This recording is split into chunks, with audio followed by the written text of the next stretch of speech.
Hello and welcome to AVFC Extra. I'm James Rushton. Today I'm joined by John Townley of avillafan.com to discuss one player and one player only. We couldn't help but talk at length about the fantastic player that is Aston Villa's goalkeeper, Emi Martinez. His performance at Brighton speaks alone, but for the performances he's had across the season, we couldn't not feature him for an entire episode. So here's me and John speaking at length about Emi Martinez. You are listening to AVFC Extra, a no-nonsense look at the club we all love. Brought to you by the Claret and Blue podcast.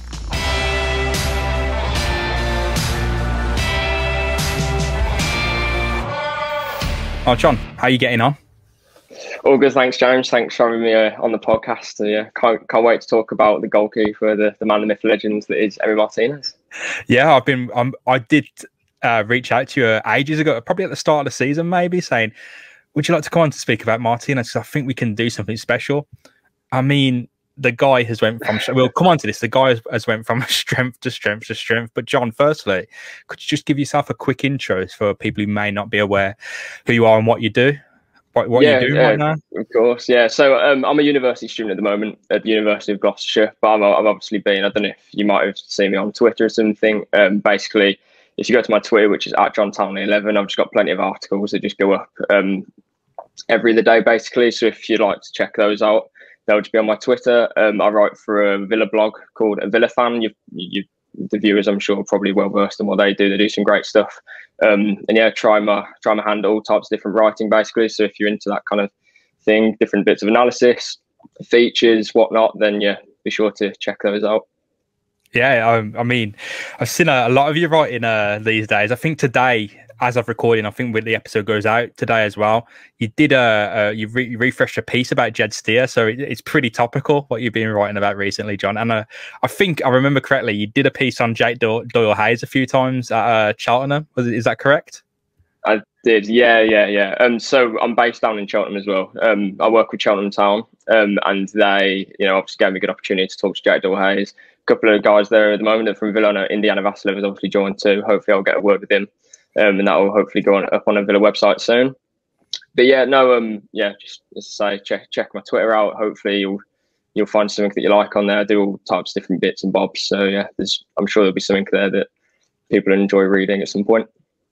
Onto the meat of the issue then. We're here to speak about Emi Martinez today. Yeah. The first thing we need to speak about Emi Martinez is how he joined, because it raised a lot of eyebrows. I mean, in the mainstream, it did. I think a lot of Arsenal fans, Arsenal reporters, people who followed Premier League very, very closely knew that Villa were onto a good thing with Martinez. But for the mainstream, seeing them spend, I think, 20 million on a goalkeeper. But it seemed a bit strange considering Tom Heaton was coming back from injury.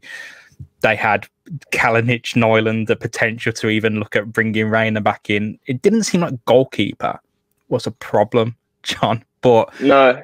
Yeah, well, from what we've seen, what did you make of that kind of intro, the lead up to the move even?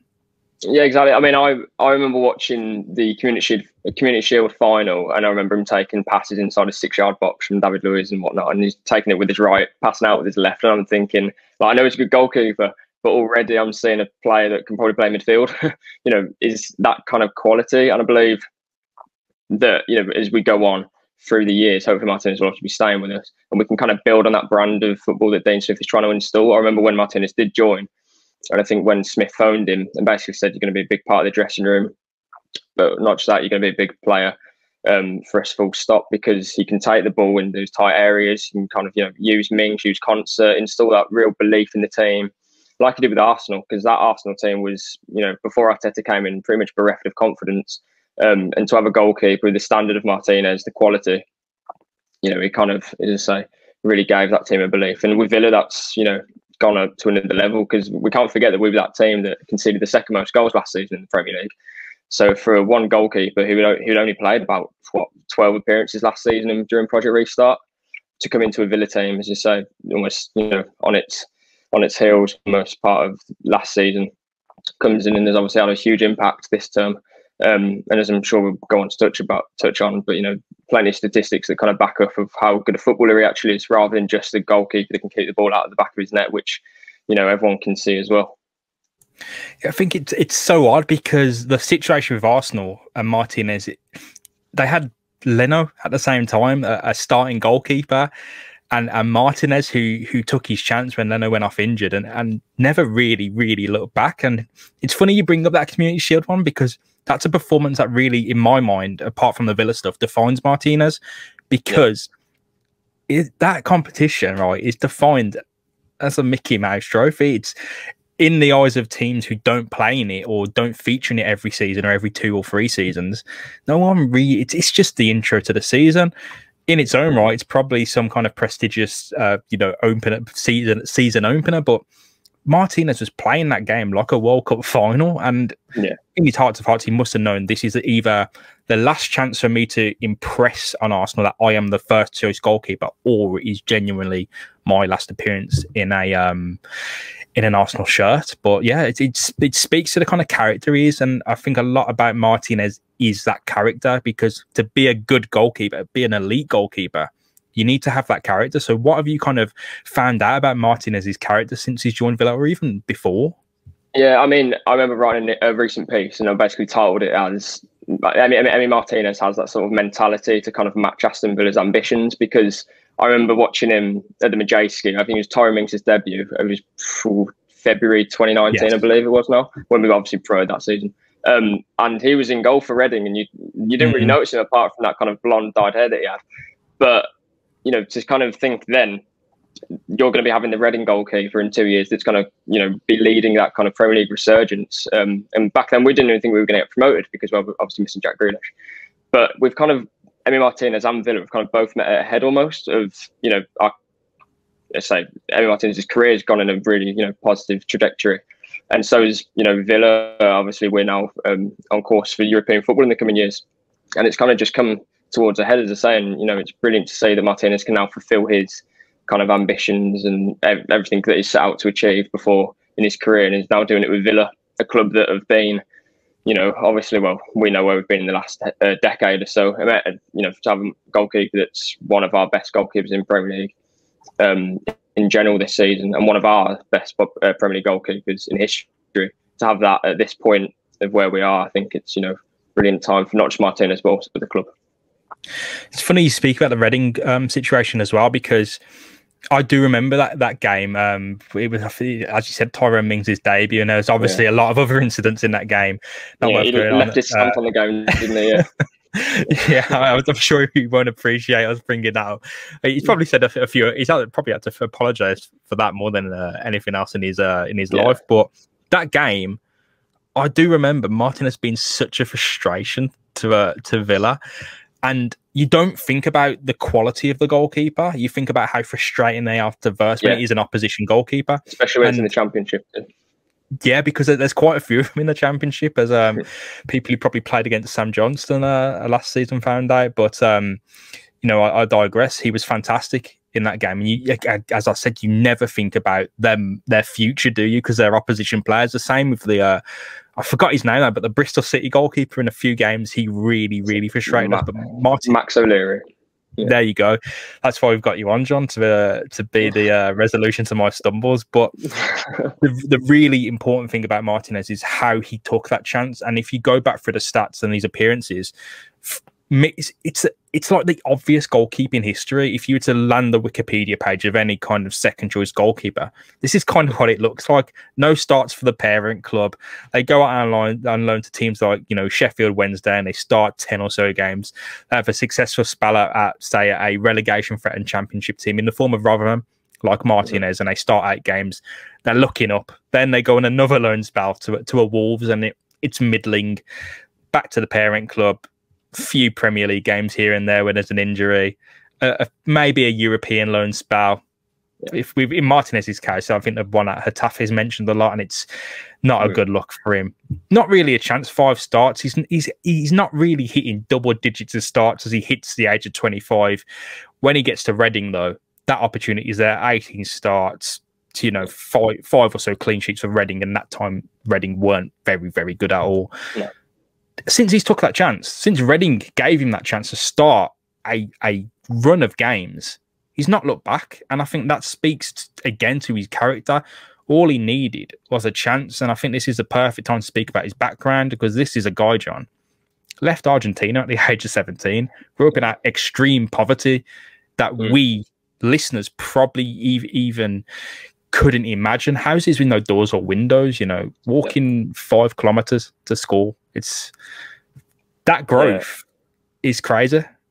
Yeah, it is. I don't like using the rags to riches kind of tag because I think it's quite unfair sometimes. But you know, this is, as you say, his father sometimes couldn't even afford to put food on his own plate, and instead would opt to buy Martinez's, you know, first pair of goalkeeper gloves to kind of get him that move to Independiente and Buenos Aires, which is about a 2-hour journey from his family home. So sometimes he wouldn't even see his dad for months. And obviously, as you say, then going to Arsenal, it's well documented the amount of loans that he's had. We have players like Matty Cash, Ollie Watkins, and Tyrone Mings even that have spent time in, you know, non-league, different, you know, levels, kind of doing it the hard way. But I don't know if it even rubs shoulders with the kind of journey that Martinez has had. Obviously, he's much more well-travelled in that sense, but also, as you say, the background, the way that he's done it, it's absolutely inspirational. And I remember thinking, you know, I'm almost proud that Martinez is our goalkeeper, not just because he's, you know, comparable and statistically, you know, one of the best in the division, but for his story, for his, you know, the backlog of things that he's done with different teams, and, you know, his mentality. As you say, you touched on the Reading loan move just then, and I believe that at one point I think Bielsa wanted him in that same championship season, but he almost turned Leeds down, who were almost an automatic favourite. Obviously, what turned out to be wasn't the case, but Martinez might have boosted their chances. Who knows? And he chose to go to Reading instead because I remember he said that he firmly remembers when he was with Arsenal at the Majeski when they lost 7-5 in that League Cup game, that crazy League Cup game in 2013, I think it was. And he remembers the Reading fans jeering him, giving him a bit of sticks. Obviously, that wouldn't have been his best moment in an Arsenal shirt. And I remember he said, after he finished his time at Reading, all the Reading fans were pleading him to stay, you know, chanting his name at the full-time whistle in the last game of the 2018-2019 season. So, again, it kind of shows you that mentality of proving everyone wrong. You know, whilst, as you say, his journey is very much a secondary goalkeeper's journey as such. It's just got that mentality that sets him apart. He's been at Arsenal for 10 years, but you wouldn't have known it. But he certainly did. And, you know, we probably touch on like different bits like the Project Restart and how he's kept himself fit. You know, his girlfriend was asking him in Project Restart, why are you keeping yourself so fit? Why have you built a gym outside? He even had like a full-size goal in his back garden. So it's probably a big plot of land that he had. And his son would be throwing the balls in this like ball launcher, which if no one would know, it was basically for goalkeepers, you put a ball in this launcher and it goes at like so many miles per hour. Luckily for Arsenal, he wasn't injured from that. But no, yeah, and his story is so so fulfilling. It's very inspirational. But he deserves, you know, we could say Bernd Leno getting injured was that kind of stroke of luck that you needed. But ultimately, to keep yourself in that kind of condition, like when he went to that Reading loan, his body percentage fat was the lowest that he's had in his whole career. So he kept himself on tip-top condition, all his career. And, you know, he's only 27 right now. You'd be thinking this guy's 32 by the amount of low moves he's made. But no. It's amazing how kind of at his peak and almost how far from his potential he could be, because it's just the character that he is, like living on your own in Buenos Aires. I mean, at 12 with Independiente, the family as well. I think it was on Graham Hunter's podcast. It's a really good conversation with Martinez, and I think Dan will be linking it into the show notes, the description below. He's talking about, you know, my family's begging me not to go to Arsenal, and the club have to sell me to fund the new stadium. And it's like you have this choice: you go to Arsenal. And it was probably the best move of his life to go to Arsenal now, where he's ended up, but. What if you stay at Independiente and become that club legend, and you know you're one of Argentina's greatest footballers on a local, domestic level and international level as a goalkeeper? You can make your name in that country. But you look at the cases of like the Mexican goalkeeper Guillermo Ochoa, who's one of my favourite goalkeepers for his football manager legend status from 09 to probably FM 13, and as well as these World Cup displays from Mexico, and he kind of never got that same foreign opportunity as he was to move to Liverpool. Fantastic goalkeeper, and I just don't know kind of what went wrong, and it seems that's very similar to Martinez's case. Not necessarily like the growing up in the poverty, because I'm not sure where Ochoa grew up and came from, but Martinez's growth, taking a chance to Arsenal, and then it's even like you have a next hard step. It's not like you move to Arsenal and get that chance. You have to wait 10 years to not get the chance, and it's just the way he speaks in that podcast about the frustration and how he balances it, the psychology. It's not just the exercise he does in the gym. That's fantastic. And the body fat, that's fantastic. It's like the control of the emotions. And he says there's the red and the blue emotion. And the red is like what the fans feel. It's if this goal goes in, we're not, we're getting relegated. If this goal goes in, Jack Grealish is never featuring for England. If this next goal goes in, we're not getting this. We have to focus on our new contracts, our transfers, our success. Whereas the blue emotion is just got to make one more save. You've got to win this one more game. You've got to keep trucking. Like that. I think that is my kind of really layman description of his intense emotional control. But it just goes to show it's just probably 16th time I've said it, the character he is. And that is so, regardless of the ridiculous saves will come on and his abilities in the game, the emotional control he has as someone who has been through the mill. John, amazing. Yeah, no, absolutely. I mean, I think he said Arsene Wenger told him when he joined, you'll be number one day. But for that sort of manager to tell you that, and then it gets on to like 2014, 2015, 16, 17, 18, 19. 2020 was the year that he broke through, and that was under a different manager altogether. And we all know how long Arsene Wenger stayed at Arsenal. So he's had psychological knockbacks as well. What must he be thinking when he goes to Rotherham and Oxford and doesn't really make much of that? Just say really, it's a psychological battle. I think he said that many times himself. Psychological battle more than anything else. As I say, to have that kind of presence in your team, think about the kind of the adulation Martinez must have had once he's lifted that FA Cup and Community Shield, then making the move to Villa. And obviously, we all know what he wants to do with Villa. He wants to get European football and, strive for the best at our club now. But you see, like after the Wolves game, he's bringing all the players around for a big team huddle. He's clearly a massive presence in the dressing room, and he wants to be that leader in the team. Whilst Jack Grealish might have the armband, he's very much like a Tyrone Mings, that kind of last line of defence, but a massive voice in the dressing room in general. I remember at Arsenal as well. He's obviously going to be speaking different bits of Spanish and Portuguese. And he took Gabriel Martinelli under his wing as well when he joined Arsenal, obviously as a youngster a couple of years ago. And obviously because Martinez is part of the furniture at Arsenal in many ways, even though he's been through so many different loan moves, he must have had 10, 12 pre-seasons at the club. So, he's taking Martinelli under his wing, being that kind of older presence in the dressing room, probably one of Arsenal's longest serving players too. So he's that, again, that mentality definitely sets him apart, but it also puts him in good stead that other people can just learn off him.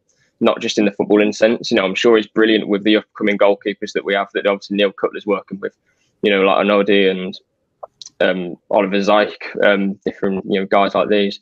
But just to be in that dressing room, Ollie Watkins can learn a couple of things from him, just his mentality. For example, in that West Ham game, obviously that wasn't his best moment in a Villa shirt, and he probably won't have a worse game than that.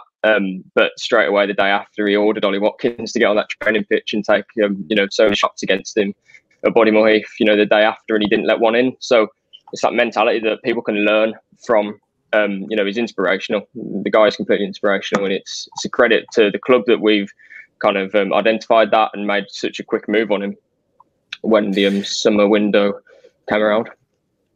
Yeah, and it's just how he's kind of, many people may have used the frustration of missing out at Arsenal to develop an entirely new set of emotions and grow that way. But it seems like he's almost blanked out, and it isn't a negative being at Arsenal for 10 years. Maybe in some ways it is, but the learning he's done, the frustration, how he's built himself by watching.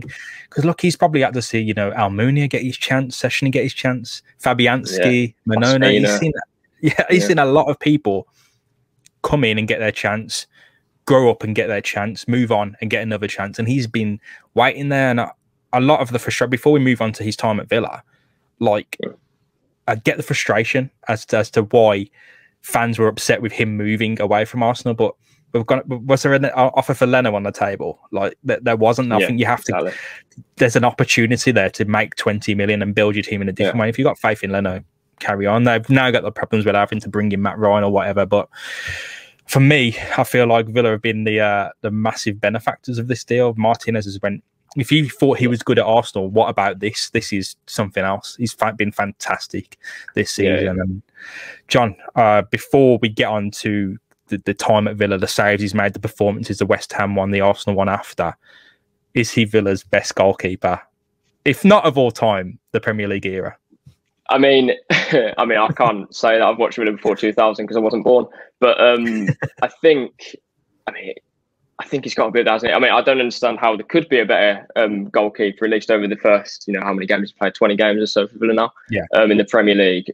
Again, taking away that West Ham game, perhaps. But the levels that he's set, very consistent and obviously very quality. But at the same time, these are just the levels that he had at Arsenal. So it kind of gets to that point again of what were Arsenal doing for those 10 years, or at least 3 years before he made his, Project Restart kind of debut as such. So I'm not sure what they had going on there. But again, he's set different levels, and I'd presume he probably is going to be the best, or he will at least go on to be the best goalkeeper we've ever had in Premier League history. Because he's on a 4-year deal. He's here to stick around. He hasn't just said, "Oh, I want to get European football," and then clear off after a season.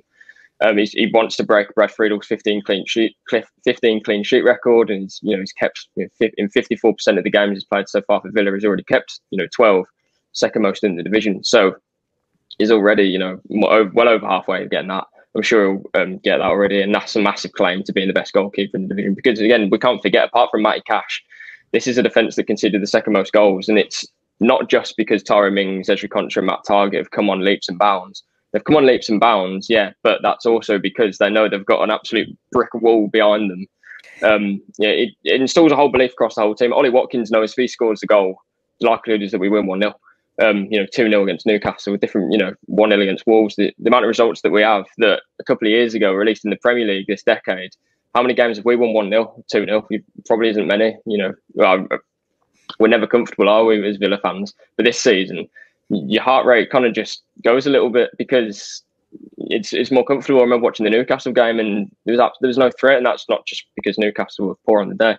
It's Emiliano Martinez really does just give that, installs the belief, and you can clearly see the impact that he's had on the team. And it's only to say it's only been 20 games. It's been, just over half of the season now. Imagine what he can do over 3 or 4 years. So, it's exciting times ahead, and can't wait to see what he can bring to the team in the coming years. So the stats line I've got up says he's got 12 clean sheets or so through how many games we've played. We haven't finished the season yet, and Brad Friedel had 15 in a full season, and that's the Premier League record. Mark Bosnich 13, Brad Friedel again with 13, and Thomas Sorensen even had 12 himself in the season, which is nothing really to sniff at considering the teams he was playing in. Yeah. Martinez 12 already. Villa have, as you said, massively improved. That is some going in the Premier League era. I've got a stat from Rob Bishop as well. He says on Twitter it didn't count because it was before the Premier League in jest. But Jimmy Cummins kept 18 clean sheets in the 3rd division in 71-72. Which is pretty fantastic. That was a 42 game season, so there's a lot of differentials there. The quality of the teams in the 3rd division in 1970, I can't really speak to at all. Yeah. But what Martinez is doing, pretty fantastic. And look, Villa have been blessed with good goalkeepers in their own right. I mean, Tom Heaton, really decent all rounder. Yeah. Even last season, Pepe Reina, probably not at the height of his powers, but in terms of distribution, you've never seen anyone better with the ball, playing exactly like you said as a midfielder. Or your Nyland on his day, sometimes he could be that elite shot stopper. There was a lot of other questions about him, to be fair. Martinez is like not excelling any one of them. He's all of them almost at once. Absolutely. He probably isn't a better distributor than Reina. He probably doesn't have these, the pedigree of some of these keepers who've had to, like Nyland, who's had to play in the under-20s World Cups and become the kind of second place in the Golden Glove against De Gea.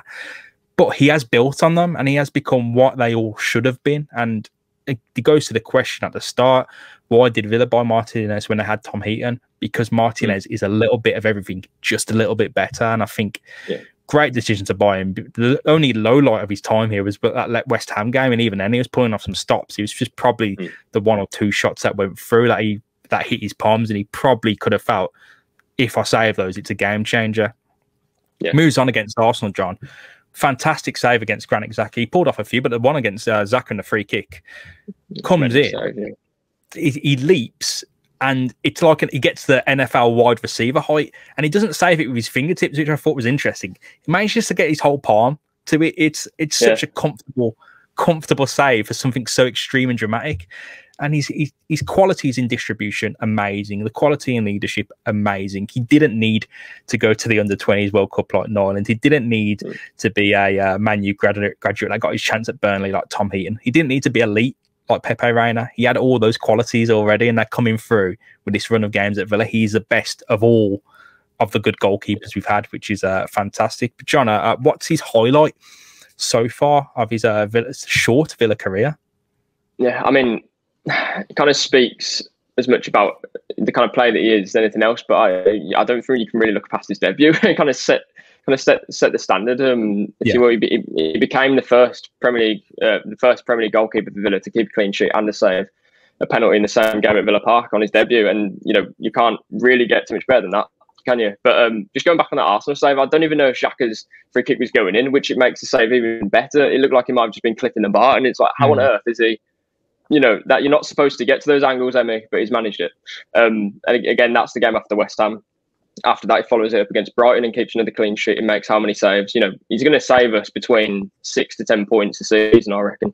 And again, it's scary to think of the levels that he can produce. He's only 27 years old. He's working under Neil Cutler, who's got a track record of improving goalkeepers like Nyland. As you say, Nyland had his flaws, but look at that. Second leg of the Carabao Cup last season against Leicester. That was, with all due respect to Martinez, we probably won't even see a better goalkeeper performance than what Nyland brought out on that night. But different people, different goalkeepers that work with Neil Cutler all say is magnificent at his job. Like Richard O'Donnell, the old Walsall goalkeeper, said he was one of the best coaches in the country in his opinion. So for Martinez to be working under a coach of Cutler's quality, and again, it speaks volumes of where the club's going, the infrastructure that we've put in place to let these players not only come to the club and do their part, but also improve. So yeah, that's really encouraging as well. But no, again, there's levels that he can reach that we can't. I don't want to limit. His ceiling is, I don't know what that ceiling is, but you'd be foolish to think or limit that because you said the way that the club's going, the way that Martinez is playing, it all bodes terrifically well for the future. Do you reckon he's the best goalkeeper in the Premier League at the moment then? And I'm putting you on the spot again. Actually, the first question was harder. The best one in Villa's history is harder because there's a lot of passionate fans. You might remember someone from the 50s, but best in the Premier League? I would make a shout for it. And simply because I think the only goalkeeper that you could say is better right now, if you're going to make an argument, would probably be Ederson. That is mainly due to the fact that he's playing for Manchester City. And that's not to disrespect Ederson in any way, shape or form, because the defensive improvements that Man City have put on this season are for all to see. And obviously, Ruben Diaz and etc. Big parts of that, and Ederson plays as part too. But for Emi Martinez to come into a club, again, we were all but relegated before Project Restart kicked off. Even with 4 games to go, we were 7 points behind. And all of a sudden, we've magically turned it around and maybe had a pinch of luck here and there. But Emi Martinez you can tell he's the kind of character that comes into a club and he's not only a good goalkeeper or a good distributor. He's got the mentality that kind of fits the club, and it's absolutely no surprise that he's leading from the back, which is something in itself. It's not that he's just a good goalkeeper. We can talk for another couple of hours about all the stats that he's pulling out from goals saved and different save percentages, whatnot. But it's the way that he not necessarily controls, it dictates in the tempo of games or whatnot, but he certainly sets standards in the dressing room.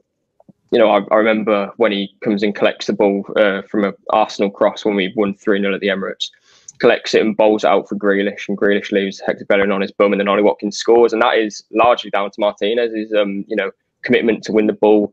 I think last season during Project Restart, only Nick Pope claimed more crosses than Martinez, and then this season Martinez has made 86 throws out of his box, which by no means is the most, but it's certainly not the least. But it seems like every game he's doing that kind of action where he collects the ball and bowls it out to Grealish, who he calls obviously the right foot Messi. But it kind of proves how effective he is at kind of distributing the ball, doing it at the right times. As I say, he's kind of adopted that Pepe Reina like slide kick as well, which is always incredibly satisfying to watch. But no, he's become an integral part of the team after only 20 games. I don't think you can really, you can't knock that. And there's certainly a claim to suggest he's the best goalkeeper in the league right now. He's certainly, going through levels that we were watching again, when he was playing with Arsenal. He's getting even better now. So, yeah, there's definitely a claim. And, I'll give it to him. I think he probably is the best goalkeeper in the league right now. In terms of corners, it's really funny because a lot has been made of Villa's marking at corners and some of the dodgy things that can occur when Vestergaard beats John McGinn to a ball. But I'm looking over it in terms of goalkeepers who've played the same amount of games as him. He's only conceded 2 goals, and the characters who only concede 2 goals obviously have good marking at defence, but it's people like Ederson, Lloris, Fabianski who are claiming these corners. And at the other end of the table, you got Aaron Ramsey conceding 4 times. Aaron Ramsdale, conceding 4 times as many. Even Guaita, who's a very good goalkeeper, conceding 7. Nick Pope conceding 6. So Martinez is really, really effective at dealing with one of Villa's really bogey set pieces that we've assumed. The post-shot goals, expected goals against. So this is the expected goals judges kind of the quality of the area of the chance, the type of chance. The shot itself is post-shot expected goals. So he's got, a differential positive 6.4. So he's saved 6.4 post-shot expected goals. The only person who betters that in terms of shot stopping is Nick Pope. And these two, in terms of that shot stopping, are on an absolute island. 6 times as much as Fabianski, Alisson, Johnston, who are, for me, Johnston has really made a name for himself this season. Fabianski's brilliant. Alisson having a rough patch at the moment. Those are the guys he should be aiming to be. He's, in terms of this specific stat, almost 6 times better. He's having a laugh at the moment. He's in a dream world where he's just, everything is going so right. And we've seen this before at Villa. We saw it. I don't want to compare him to Brad Guzan, but Brad Guzan had one fantastic season at Villa. He took his chance, and you thought, that's it now. He's had his chance. Brad Friedel's gone. Guzan's the man. Great. We don't have the advanced goalkeeping stats. They weren't recorded at the time. I imagine they'd be pretty good because Villa were still a pretty awful team at that time under Lambert, and he was dealing very well with a lot he had chucked at him. He really declined after that, probably not even full season, probably a 3/4, half a season. I don't see that happening with Martinez. I think the chance he's taken is definitely a chance he will never. He's never looking back in my eyes because of all the stories he tells before we got this chance. Oh, I'm gonna do this. I'm gonna do that. I manage my psychology. He didn't know what was going to happen to him in that Graham Hunter. He didn't know, if he was going to move to Granada and be on the bench, whatever. Like Villa took their chance, bought him, and he took his chance now at Villa. And man, he ain't looking back. Fantastic. No, you mentioned the post-shot expected goals. Minus goals allowed is almost the formula that they use to basically outline. It's just say how many goals have they not conceded that they probably should have. And last season during Project Restart, or at least per 90 last season, when Emiliano Martinez got his break, he was first for that stat as well, which is, it kind of proves it exactly proves your point of this isn't Emiliano Martinez going through a good season like what Brad Guzan had, or I'm sure there's plenty of Premier League goalkeepers that have had similar brilliant seasons and then fallen off a little bit. But this is Emiliano Martinez continuing his form. So it's not that we've picked up a goalkeeper and all of a sudden he's doing well. It's we've picked up a goalkeeper who was doing well and is now consistently knocking up these stats that are just they speak for themselves. This at Villa we're blessed with a goalkeeper now that he's keeping Tom Heaton completely out of focus. We forget he's there, and Jed Steer too could have claimed a #1 spot last season if it wasn't for injuries. People forget how integral he was to our promotion season. So all these Jed Steer, Tom Heaton, both could claim #1 spots. So Emiliano Martinez, as you say, is in a league of his own in some of these statistics, measures that we can look at now. But as you say, incredible goalkeeper. We're blessed to have him, and I don't know where we'd be without him come the end of the season.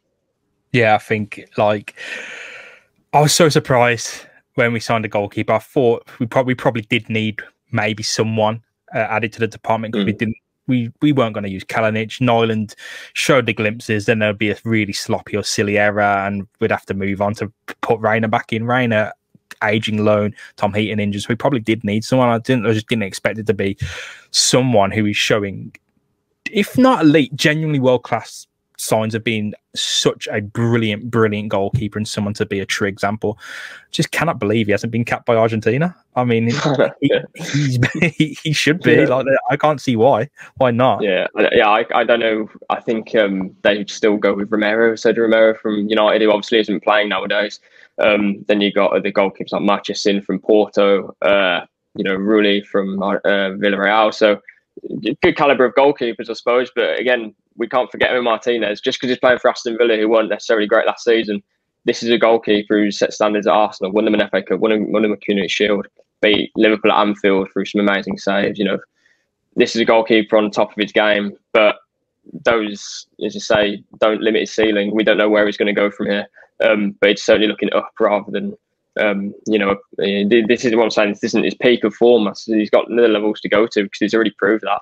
He's only 27. He's still got 6 years left at least, and hopefully at least 4 or 5 of those will be at Villa. Right. I think the final point then, John, he's been in England 10 or so years now. Eligible. He hasn't been capped by Argentina. They haven't bothered to cap him. He has been called up, but he hasn't been capped. England don't really have a problem with goalkeepers. I mean, if you could call up Tom Heaton in an emergency, Nick Pope is fantastic. Probably they probably still would start Jordan Pickford just because of what he should be, even though he's having a really, really poor season. For me, I think Martinez, very worthy of a call-up and definitely a cap if he's up for it. Yeah, I mean, I'm not saying no to that. It's just saying you almost kind of have to compare him to world football. You say world class. If he's one of the best in the Premier League, the Premier League sets different standards to the French league and different leagues like these. So when we're comparing players in the Premier League, more often than not, that's going to be one of the best in Europe's top 5 leagues. So again, Martinez isn't going to be, we must compare him to these great goalkeepers that are knocking around nowadays, and that's a testament to him. So yeah, there's absolutely no reason not to give him more caps, and he would fully deserve them. And I'm sure any sort of World Cups or different tournaments, it certainly represent Aston Villa extremely well. It's great to see. Perfect, John. Well, thank you very, very much for coming on, because I mean, we got a lot out of Martinez today, which is just such, it's a great topic just to focus on one player and speak about, because he's a fantastic player. I think there's a few more we could go on to speak about in the future, but I'd like to thank you for coming on. For a final time, where can people find you if they want to bug you about Martinez? If they want to bug me about Martinez, mainly just my Twitter.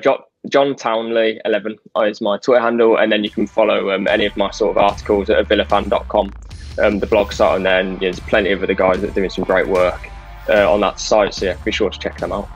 The last one was about Jed Steer, so I think he's hitting Martinez's age now, so should something happen and he get his chance, he could be the next Martinez. Yeah, we'll re-upload that article again.